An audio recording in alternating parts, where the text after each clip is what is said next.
Hallo, meine lieben Freunde, was geht, was muss, was guten Tag. Es ist dein Lieblings-YouTuber James Bray und ich reagiere heute auf how Germany's economy made the greatest economic comeback. This is from Economics Alt Simplified. So this is going to be a very interesting deep dive, and I'll have a lot of questions based on what I see in this video, and maybe some insight based on what I've learned myself. But if you guys are new to the channel, willkommen. If you guys are returning viewers, willkommen zurück. We post videos every single day.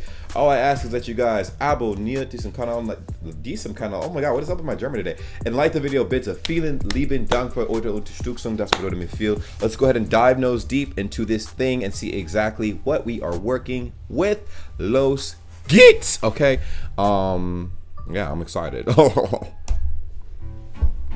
This is Germany, the fourth largest economy in the world with the largest export surplus, though it's easy to forget that as the Federal Republic of Germany entered the 21st century, it was known as the sick man of Europe.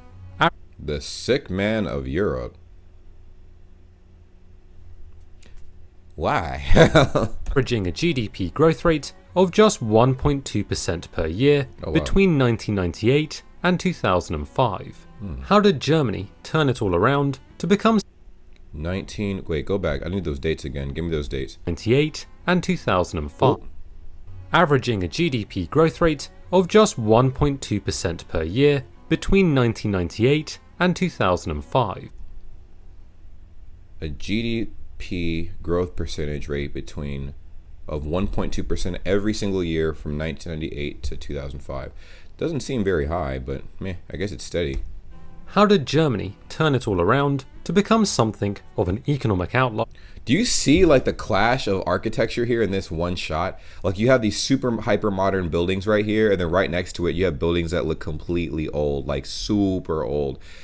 Which is interesting because I wonder, like in those big cities like Berlin and Hamburg, if they are as progressive in their buildings as they are in, like, you know, New York, Chicago, other major cities, because they are constantly always tearing down buildings and building up new ones and stuff like that. I wonder if that happens in Germany a lot too, in those major cities. Like that would be something interesting. If anybody knows anything about that, let me know in the comments down below. Your boy needs answers, you know what I'm saying? Ich brauche eine Antwort, okay, für meine Frage, you feel me? Let's go. Amongst developed economies. To answer this, we must first look at Germany 70 years ago. Why did post-war West Germany matter? To understand the modern German economy, you have to start with one of its predecessors. The end of World War II saw the country split, a capitalist West and a communist East.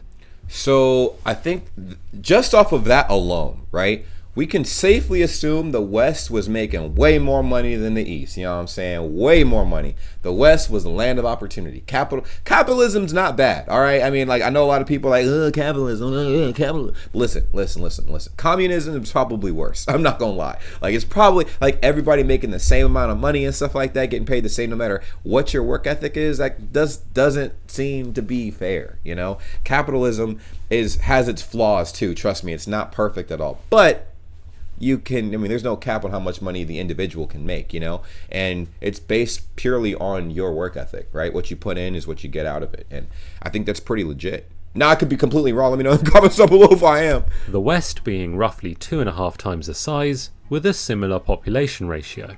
At the end of the war, Germany lay in ruins. Production was down by 1/3 and millions were left homeless. Millions.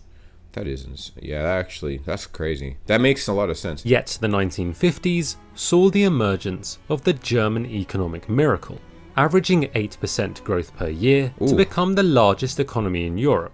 A widely cited claim is that West Germany benefited from the US post-war reconstruction funds. That makes sense and that actually makes sense why the East wasn't doing that great, you know, because I guess, like, you know, the West was receiving a lot of help, not only from the US, but I'm pretty sure from, like, you know, England, a bunch of other places as well. And the East, man, I think, didn't Russia control the East or something like that for a while? I mean, that's my understanding. I'm not sure if I'm right, but let me know in the comments down below, because your boy is ignorant, all right? Very ignorant. So known as the Marshall Plan, which is true. But doesn't tell the whole picture. Interesting. For example, Britain received a third more aid than West Germany. A third more aid than West Germany. Well, why did Britain need help? I thought Britain was like, they were solid. I mean, they took a hit, right? But didn't think they were doing as bad as Germany did at the end of the World War. That's insane. $2.7 billion against $1.7 billion, with West Germans receiving roughly $33 per person. Significant? Imagine if that was the stimulus package that the president rolled out now. I'm not. Are people getting stimulus checks, by the way, in Deutschland? I'm not sure if you guys are. I mean, is there a stimulus plan for you guys or nah? I know they have another stimulus package rolling out here soon, which is going to be really interesting for the people. But I'm very curious, because I know that like right now we're in the midst of a pandemic and people are losing jobs left and right and everything. So I'm curious how that's going for you guys, you know, on the other side of the planet. Let me know in the comments. But not enough to explain West Germany's economic miracle. And this is where Ludwig Erhard comes in. That man looked like he was eating, bruh. That dude was eating. Oh my god. Nicknamed the father of Germany's economic miracle, the father of Brutch, and that dude is eating. Ludwig was an economist by trade. Towards the end of the Second World War, he wrote a daring economic paper hypothesizing what would happen if the Nazis lost the war. And this didn't go unnoticed by US Army intelligence, quickly rising the ranks to become the architect of West Germany's economic transformation as economics minister and then chancellor. His most radical moves involved reducing the money supply by 93% overnight to restore faith in the currency, as well as doing away with price controls, something which had led to a large black market economy. So there was a lot of backdoor dealings because of what happened here, which seems pretty insane. That's insane, man. Perhaps he is most well known for helping to establish Germany's own take on economics, the social market economy, combining free market attitudes with social security protections. Ludwig's bold moves paid off, with the economy improving dramatically. By 1958, industrial output was 4 times higher than it had been a decade earlier. For factors we'll be discussing later, West Germany went on to become an exporting powerhouse. But to go back to the original question of how Germany became the sick man of Europe, this has a lot to do with reunification. Look at that. Is that the Disney castle? Is that the Disney castle? That looked like the Disney castle. Of East and West. Whilst West Germany became an economic superstar, East Germany, the large chunk of the country under communist rule, well, they didn't do so well. It's estimated that by the year the wall came down, East German productivity was roughly half that of West Germany. Up until the early 1970s, East Germany had continued to grow, but increasing centralization of the economy and an inability to innovate made the system much less competitive, leading to stagnation and decline. Though to be fair, they were starting from a much lower base. Taking a look at this table suggests total per capita war damage was a lot higher in the East, particularly due to harsher war reparations by the Soviets and the dismantling of industries. By the time of reunification, this created a bit of a problem.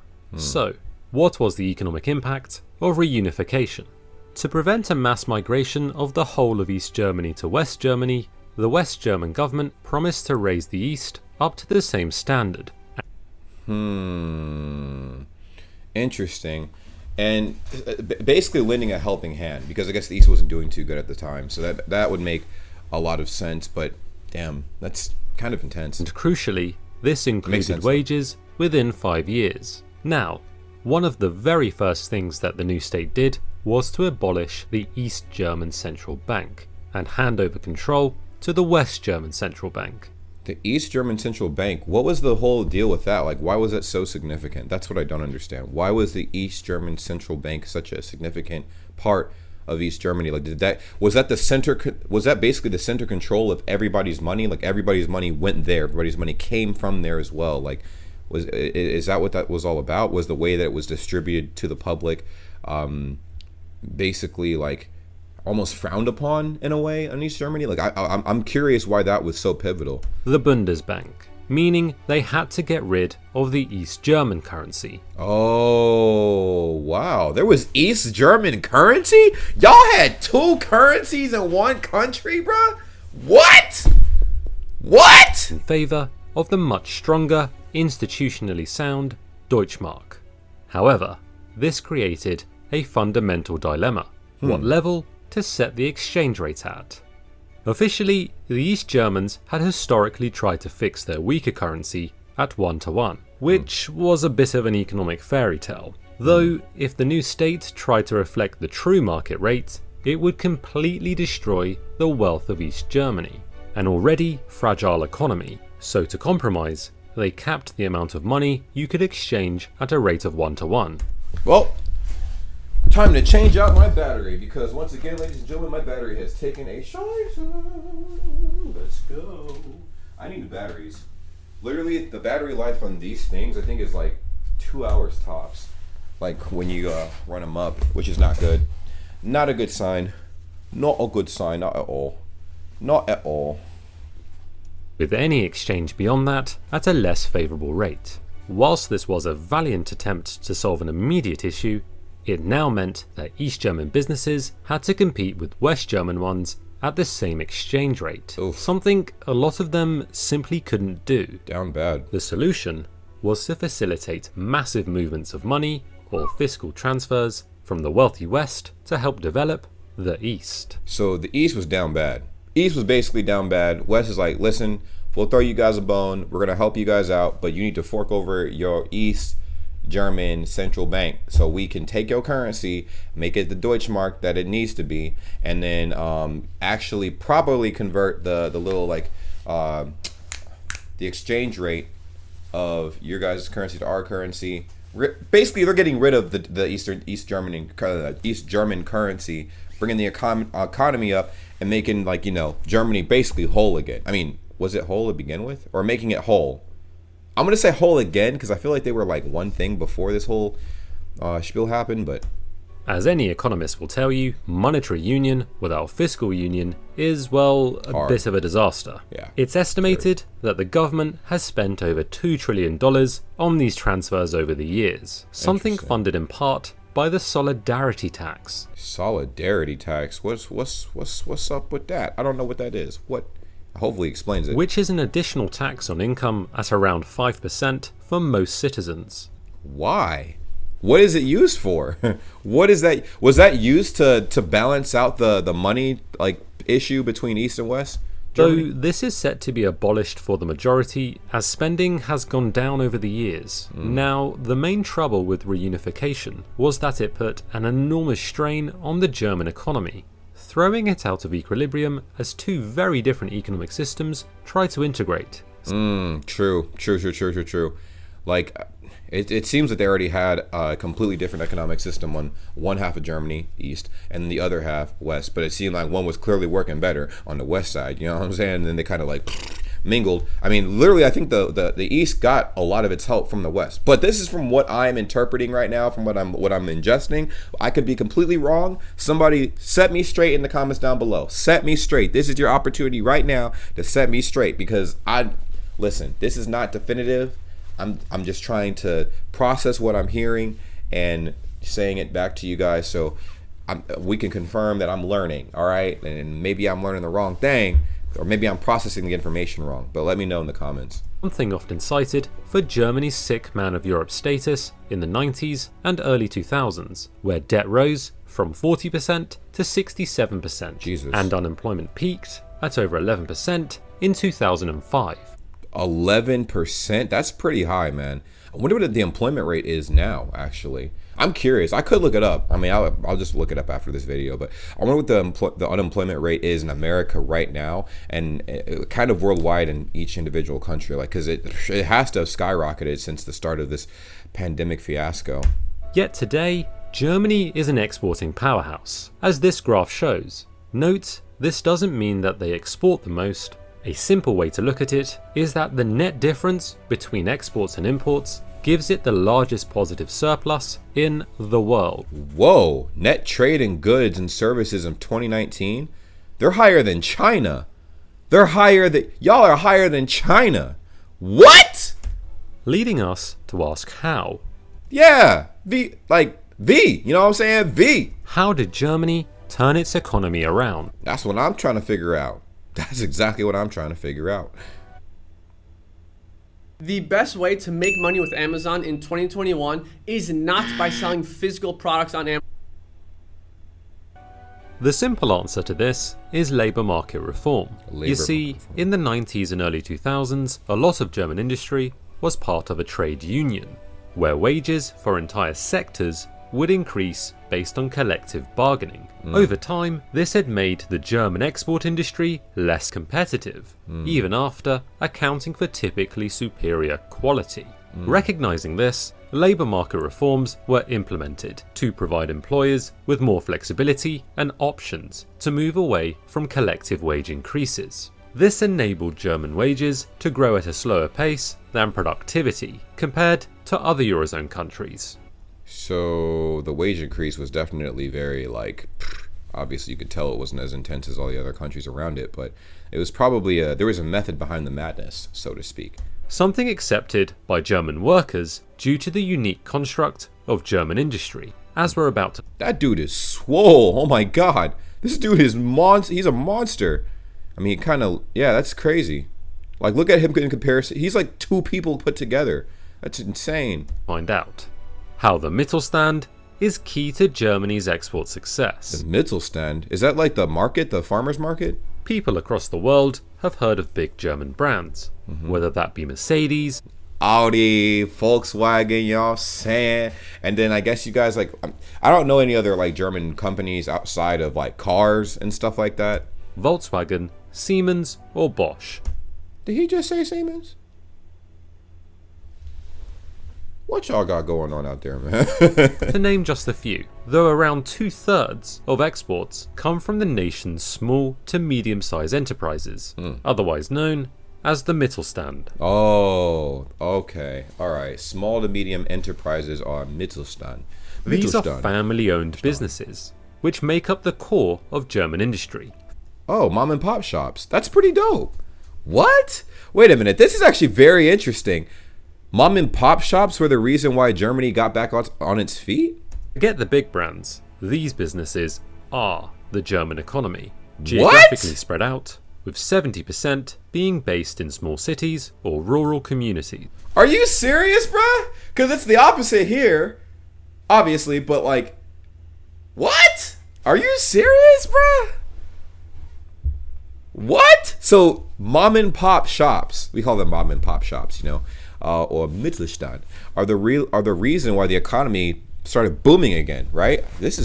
As family-owned businesses, they focus on factors like customer value, being close to clients, relying on in-house technical competence, and fostering very good relationships with their employees. That's a trust dope. which has helped negotiate the slower wage growth we mentioned earlier. Ah, that is smart. Because big corporations, people would be upset. They're just being greedy. Blah! But if you get to interact with the people that work underneath you at a personal level, they're a lot more sympathetic and understanding to the situation going on. That is smart. That's very smart. And something also shown by the extremely low number of workers moving companies, at sub 3% per year. The ultimate indicator of employee satisfaction. These businesses think in decades, not financial quarters, rejecting taking on debt to grow, preferring cash investments instead. Interesting. Something which acted as an advantage during the financial crisis, when banks had stopped lending. Interestingly, this aversion to debt is a cultural trait, with the German word for debt being the same as that for guilt. A commitment to quality and long-term planning also means these companies invest more in research and development, registering 5 times more patents per employee than larger companies. Instead of outsourcing components, they will often build these in-house. And yes, whilst this is more expensive, it also gives them complete control and quality assurance. Jesus. The extent of their success is highlighted by how many are considered to be hidden champions. So that your hidden winners, but your highest low key for I don't know, your highest earners, right? Like from those like smaller businesses kind of, right? Like Company amongst the top 3 globally for its speciality, with little public recognition. Of an estimated 2,700 companies with these traits worldwide, almost half are German. The What? reason for this is their business strategy. The What? Mittelstand proactively target sectors too complex for the smallest companies, but not big enough for larger corporations. holy shit. This is genius as hell, man. What? What? This is Becoming crazy, man. indispensable market leaders in business-to-business transactions. Now, a common challenge industrial nations face is access to skilled labour, an issue Germany has a unique solution to: how Germany's education system helps drive exports. You see, unlike many of its European counterparts, Germany is not obsessed with sending its children to higher education. Instead, they operate a dual system, where those less academically inclined are placed on apprenticeships, with an emphasis on practical qualifications, spending more time in the workplace than the classroom, becoming highly skilled, dependable employees from a very young age, with less social stigma against those who don't choose to go to university, creating a steady supply of workers to power German industry across the country. Actually, that makes a lot of sense. It's pretty impressive. Oh my god. Oh my god. So this obviously wasn't a random thing. This was, I mean, I can't say that this was calculated, but I can say that there was an effective plan put in place to get the economy to where it is now. And this is it. This is super cool. However, for all the success of German business, some credit has to be given to Germany's favourable currency position. So how does the euro benefit Germany especially? Yeah, I was gonna say, like, who came up with the euro? Like, I don't think Germany came up with that. Somebody came up with this euro thing. Like, how does that? Mind blown. But he's about to explain. So, Well, in a normal situation, an exchange rate is like nature's way of keeping a country in balance. I was gonna say, because there might be some countries that have that whose currency is worth a bunch.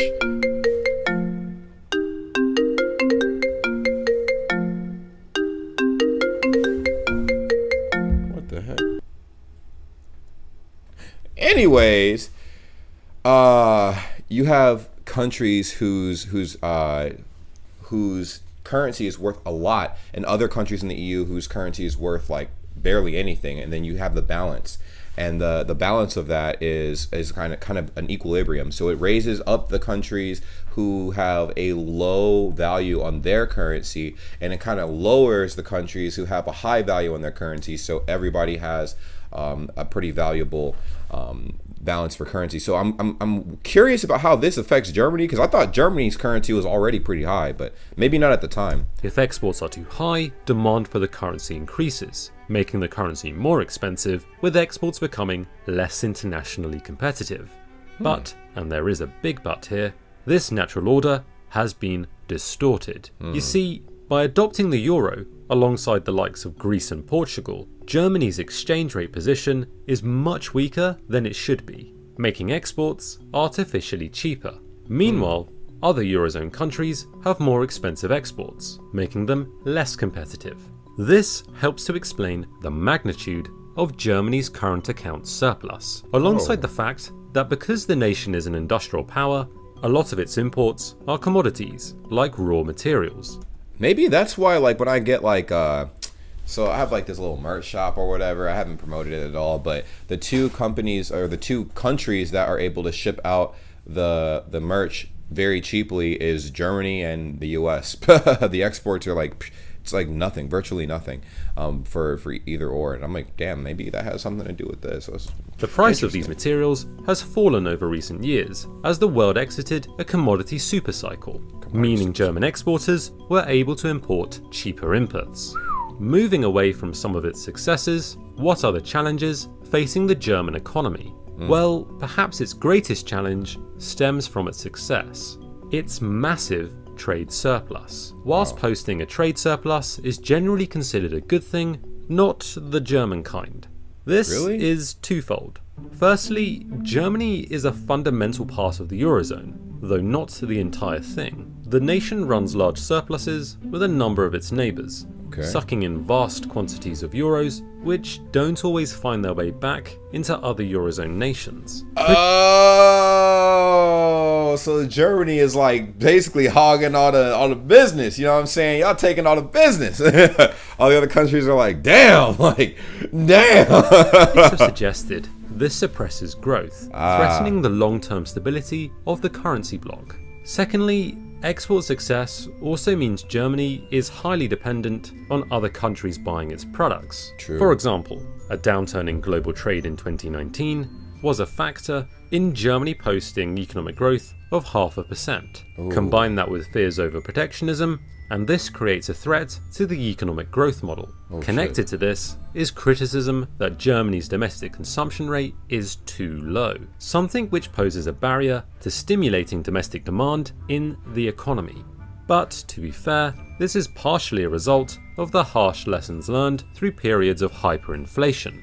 It's also worth noting that Germany has an aging population. Now, whilst this isn't something unique to the nation, it is more severe than most. Really? The population is expected to start falling before 2030, when more people aged over 60. Wait a minute, I never thought of that. Y'all ain't producing enough children out there and stuff? I might have the solution. Will be in employment than under 20. A challenge for future demand, if not labour supply, due to increasing automation.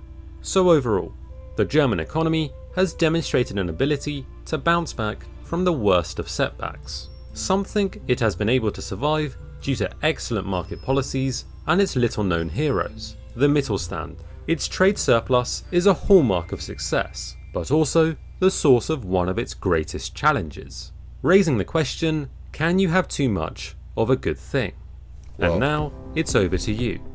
Too much of a good thing is sometimes not a good thing. But ladies and gentlemen, this is very interesting. Actually answered a lot of the questions that I had as far as how. Like, just how did Germany turn itself around, you know? I thought I knew for the most part, but this went into very vivid detail on how this all came to be. Now, I asked a lot of questions in this video, and I'm looking forward to you guys' answers in the comments down below. Thank you guys so much for watching. If you guys want to check the original link out, it will always be in the description down below, top link.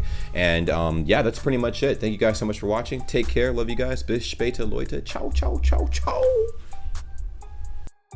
Well, what a pleasure it is to see all of your beautiful faces at the end of this lovely video. Subscribe if you haven't already. I'm sure you know, as I've mentioned in the past, we do have a Discord that's linked in the description down below, and we would love to have you a part of the world's greatest community ever, Bray Gang. Yes, if you've made it to this point in the video, you're officially a part of the community. So go ahead, join the Discord server. Link is in the description down below.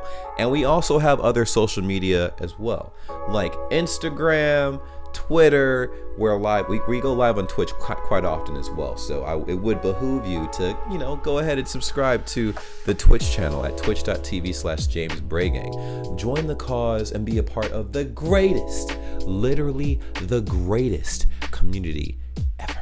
Okay, it's simple. Just go ahead and do those little things. We're trying to grow on all these little platforms and everything, and it really means a lot. Now, I know you guys stumbled up across the channel and you're like, what does this guy post? Like, what kind of content does he post? Reactions, vlogs, pretty much whatever comes to my mind. All right, it's random content. I don't know what I'm gonna be posting 10 years from now, but I do know that you can stick along for the journey, and it really means a lot. Now, for every single person that subscribes and follows all of the accounts that I have made, and all the links will be in the description down below, that's an automatic entry for any future giveaways I decide to have. I'll remind you when the giveaways take place, but you'll be surprised what I will be giving away because you guys have supported me so much up to this point, and it's only right that I do the same thing back. Thank you guys so much for being amazing, and I will see you in the next video. Take care. Peace.